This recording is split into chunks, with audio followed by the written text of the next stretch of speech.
Hello दोस्तों, आज की हमारी कहानी है मतलब कहानी अच्छी लगे तो लाइक कीजिएगा। कहते हैं कि सुबह का भूला अगर शाम को घर लौट आए तो उसे भूला नहीं कहते हैं। ये कहानी जो विनीत की है उसी बात का उदाहरण है। विनीत अपने बूढ़े पिता का हाथ थामे बड़े प्यार से वापस घर लौट आता है। पत्नी तान्या गुस्से में प्रश्नवाचक नज़रों से पति को घूरती है, परंतु विनीत के बदले हुए तेवर देखकर तत्काल कुछ पूछने की वो हिम्मत नहीं कर पाती है। विनीत पिताजी को वापस उनके कमरे में पहुंचा देता है तथा उनके सुव्यवस्थित ढंग से रहने की जिम्मेदारी खुद अपने कंधों पर ले लेता है।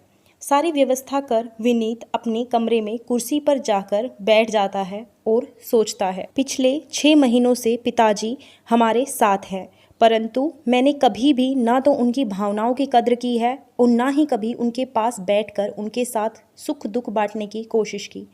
परंतु आज घटित छोटी सी घटना ने मेरी आंखों पर पड़े धूमिल पर्दे को हटा दिया है। आखिर पत्नी तान्या का सब्र बेकाबू हो उठा था। उसने कठोर लफ्ज़ों में पूछा, विनीत, आप तो पिताजी को छोड़ने मुंबई जा रहे थे, फिर उन्हें वापस लेकर क्यों आ गए? विनीत ने भी उसी लहजे में उसको जवाब देते हुए कहा कि देखो तान्या, आज मुझे सब समझ में आ गया है।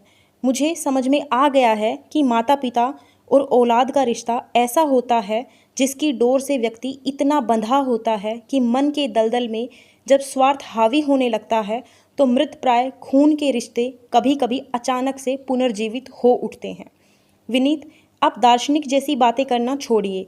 पहले ही करार हो चुका था कि पिताजी 6 महीने बड़े भैया के पास रहेंगे और 6 महीने हमारे पास। विनीत, उस करार के समय मुझे कुछ समझ नहीं आया था, परंतु आज समझ में आ चुका है कि माता पिता कोई करार की वस्तु नहीं है। चाहे उनकी कितनी भी औलादें क्यों न हो, जहाँ उन्हें आत्मिक खुशी और मान सम्मान मिलेगा उन्हें वहीं रहना चाहिए। तान्या, हम अकेले ही क्यों पिताजी की जिम्मेदारियां निभाएं? विनीत, तान्या, पिताजी ने मुझे इस काबिल बना दिया है कि मैं अकेले उनकी जिम्मेदारी निभा सकता हूँ। तुम्हें पिताजी की देखभाल में अगर दिक्कत है तो उसकी व्यवस्था मैं खुद करूँगा। तुम्हें परेशान होने की ज़रूरत नहीं है। अपने बच्चों के साथ उनके चेहरे की खुशी और मुस्कान देखना ही अब मेरे जीवन का उद्देश्य रह गया है। पिताजी तो बड़ी भाभी के रूखे व्यवहार के कारण जाना ही नहीं चाह रहे थे। हम ही जबरदस्ती उन्हें थोपने जा रहे थे उन पर। तान्या पति के बदले तेवर देखकर तत्काल वहां से हट गई। उसे समझ में आ गया था कि अभी पति से बहस से कोई फायदा नहीं है। विनीत, जो पिछले 6 महीने से कभी पिता के कमरे में जाता नहीं था, आज सोने से पहले उनके कमरे में जाता है। उनके चेहरे पर सुकून और गहरी नींद देखकर उनके दिल को तसल्ली मिलती है। सीने से पहले विनीत अपने कमरे में आकर कुर्सी पर कुछ देर आंखें बंद कर बैठ जाता है। विगत 6 महीने की घटना उसकी आंखों के सामने घूमने लगती है। माँ के देहांत के बाद इस उम्र में पिताजी के अकेले रहने की समस्या उठ खड़ी हुई। दोनों भाइयों ने विचार किया कि इस उम्र में पिताजी को अकेले छोड़ना ठीक नहीं है। दोनों भाइयों का पिताजी के पास में रखने का फैसला सुनकर उसकी बड़ी भाभी ने तत्काल अपनी जिम्मेदारियों को टालते हुए कहा, देखो देवर जी, अभी मेरे बच्चों की परीक्षा होने वाली है। मुंबई में मेरा घर भी छोटा सा है। तब तक पहले 6 महीने तुम पिताजी को अपने पास रख लो। भैया भी भाभी की हाँ में हाँ नज़र मिलाते आए। हाँ, तान्या की भुकुटी जरूर तनी हुई नजर आई थी। अपने बंटवारे की बात सुनकर पिताजी ने ऊपर से कुछ नहीं कहा, परंतु उनकी अंतरात्मा जरूर लहूलुहान हो उठी होगी, जिसकी किसी ने परवाह ही नहीं की। एक दिन पिताजी ने उसे दबी जुबान में उन्हें कहा भी था कि छोटे, वैसे भी मुझे शुरू से बड़ी बहू के कटु व्यवहार पसंद नहीं है। उसके बच्चे भी बड़े हो गए हैं। तुम्हारे छोटे बच्चों संग खुशी खुशी मेरी बची हुई जिंदगी कट जाएगी। उस समय विनीत ने उनकी बातों को गंभीरता से नहीं लिया। पिताजी उसके पास रहने आ गए। बच्चों के साथ उनका समय अच्छे से गुजर रहा था। हाँ, कभी कभार बहू के व्यवहार में उन्हें परायेपन का एहसास होता था, जिसे वो अनदेखा कर जाते। कभी भी उन्होंने कोई शिकायत नहीं की। विनीत भी अपने काम में व्यस्त रहता। पिताजी के पास बैठकर कभी उनकी मनोभावनाओं को समझने की उसने ज़रूरत ही नहीं महसूस की। विनीत ने आंखें खोल कर घड़ी पर नजर डाली। काफ़ी रात बीत चुकी थी। वह बिस्तर पर पत्नी के बगल में लेट गया। यादें कहाँ जल्द पीछा छोड़ती हैं। एक बार पुनः गुजरा वक्त आंखों के सामने गुजरने लगा। वक्त कहाँ ठहरता है। देखते देखते 6 महीना बीत गया। पिछले कुछ दिनों से पत्नी तान्या हल्ला मचाए हुई थी।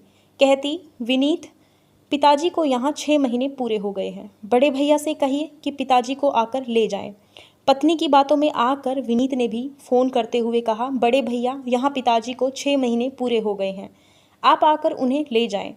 बड़े भैया ने भी चालाकी से बहाना बनाते हुए कहा, छोटे, अभी ऑफिस के बहुत काम है, मुझे एक दिन की भी छुट्टी नहीं है, बाद में आकर पिताजी को ले जाऊंगा। पिताजी बेबसी से अपनी औलादों की बातें सुन रहे थे। उनके लिए बचे हुए जीवन का कांटा उलझ सा गया था। घड़ी बंद नहीं थी, परंतु उनका वक्त ठहर सा गया था। उनकी मनोदशा की किसे परवाह थी। पत्नी तान्या 6 महीने पूरे होने के लिए मन ही मन एक एक दिन उंगलियों पर गिन रही थी। अब उसका 1 महीने का इंतजार और बढ़ गया था। हमेशा चिड़चिड़ी रहने लगी। जैसे ही 1 महीना और पूरा हुआ तो उसने कहा, विनीत भैया खुद पिताजी को लेने नहीं आने वाले, आप ही पिताजी को ट्रेन से मुंबई पहुंचा आओ। ट्रेन से पिताजी को आराम रहेगा। उस समय तो उसने ध्यान नहीं दिया था कि दिल्ली से ट्रेन में मुंबई का सफ़र पिताजी के लिए आराम की अपेक्षा कष्टप्रद ही अधिक होगा। हाँ, कम पैसे लगने की बात सोचकर वह भी राजी हो गया था। पत्नी की बात मानते हुए विनीत ने ट्रेन की टिकट कटवा ली और नियत दिन पिताजी को लेकर रेलवे स्टेशन की ओर रवाना हो गया। ट्रेन के आने पर पिताजी को लेकर वह अपनी सीट पर बैठ गया। पिताजी की सूनी, उदास, निष्प्रभ आंखों की ओर उसने ध्यान ही नहीं दिया। वह तो बस पिताजी को भैया के पास पहुंचाकर अपनी जिम्मेदारियों से मुक्ति पाना चाह रहा था। वह अपने बैग से साथ आए मैगजीन को पढ़ने लगा। उसी समय सामने की सीट पर एक व्यक्ति अपने बूढ़े पिता को लेकर बैठ गया। ट्रेन खुलने में अभी काफ़ी समय था, परंतु वह यात्री बार बार अपने पिता से उनकी तबीयत के बारे में पूछ रहा था। बीच बीच में अपने लेटे हुए पिता के पैर भी दबा रहा था। बड़े मान मनुहार से उन्हें दवा भी खिला रहा था। मैगजीन की आड़ से विनीत सब कुछ देख रहा था। उसे आवाज़ कुछ जानी पहचानी सी लगी। उसने मैगजीन को बगल में रख दिया। उसके चेहरे को देखते ही सामने वाले यात्री ने आश्चर्य से कहा, अरे सर, आप यहाँ कैसे? विनीत ने उस आदमी को पहचानते हुए कहा, तुम लोकेश, काफ़ी दिनों के बाद तुमसे भेंट हुई है। पिताजी को बड़े भैया के पास छोड़ने मुंबई जा रहा हूँ। तुम कहाँ से आ रहे हो? तुम्हारे पिताजी बीमार हैं? लोकेश, सर, पिताजी बीमार नहीं हैं, माँ के गुजर जाने से दुखी हैं। गांव से सेवा के लिए अपने पास ले जा रहा हूँ। इस उम्र में उन्हें अकेला छोड़ना ठीक नहीं है। लोकेश, पिताजी को साथ रखने पर तुम्हारी पत्नी नाराज़ नहीं होगी? सर, इनकी औलाद तो मैं हूँ, पत्नी नहीं। अपने पिता के प्रति अपना धर्म कर्तव्य मैं खुद करूँगा। लोकेश की बातें सुनकर विनीत सोचता है कि लोकेश ने मेरे यहाँ क्लर्क की नौकरी की। मैं हमेशा ही उसे छोटी सोच का आदमी समझकर उसकी बातों को तरहीज़ नहीं देता था। आज उसने एक आज्ञाकारी औलाद के रूप में मेरे घमंड को क्षण भर में चूर चूर कर दिया है। मैं अपने पिता को उनकी इच्छा के विरुद्ध बड़े भैया के पास छोड़ने जा रहा था। एक औलाद के रूप में लोकेश की सोच काफ़ी स्पष्ट, सुलझी और सशक्त है, और मैं एक पढ़ा लिखा नालायक औलाद। कुछ ही देर में विनीत को मन ही मन गलानी अनुभव होने लगी। उसके जहन में अनायास ही बचपन से लेकर अब तक अपने पिता द्वारा दोनों भाइयों के लालन पालन के साथ पढ़ाई के खर्चे के लिए संघर्ष करने की कहानी का हर दृश्य सिनेमा के रील की भांति दौड़ता चला गया। पश्चाताप स्वरूप वह पिता को लेकर अगले स्टेशन पर उतर गया। पिता को उसने गले से लगा लिया। पिता औलाद के गहरे स्पर्श की गर्माहट को भीग रहे थे, और नींद में वो खुशी विनीत के चेहरे की मुस्कुराहट बयां कर रही थी। धन्यवाद दोस्तों। कहानी अच्छी लगी हो तो लाइक कर दीजिए। अपनी राय कहानी के बारे में कमेंट सेक्शन में बताना बिल्कुल भी मत भूलिएगा।